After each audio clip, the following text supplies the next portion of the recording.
Side hustle mga boss. Kaya imbis na tumambay, tara magtrabaho tayo. Tara, samahan niyo ako. Dito nga pala ako nagsa-sideline sa Inside Joy Events. Owned by Ate Jemima Salas. Kaya kung gusto nyo magpa-decor ng kahit anong events, birthday, binyagan, kasal, at kung ano-ano pang events man yan, chat nyo lang siya guys. At simulan na yan. Kaya kahit bagong gising ako, rekta to, trabaho. Bana to. Yung mga hinanginan kong maliliit na lobo kanina is pinagdikit-dikit ko lang para magmukhang ubas. Mas maganda sa design guys.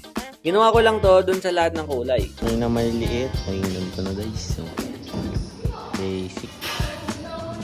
Guys, ito. Yung ginawa na kuya kanina. Ito. Ganyan. Alternate. Better result. Namin dito. Ito yung mga resulta niyan guys. 3, 2, 1.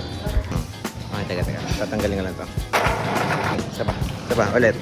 And go. Bang. This is it. Di ba tapos? Ulit. Isa pa. Pag galis nito, okay na to. Hanggang. Malapit na siya guys.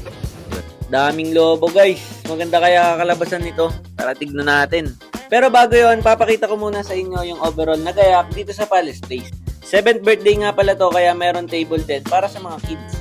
At ito na yung final look ng gayak namin. Kaya bigyan ng kapirasong montage. Wow! Hey.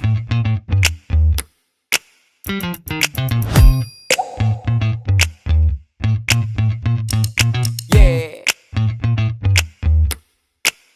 Come on.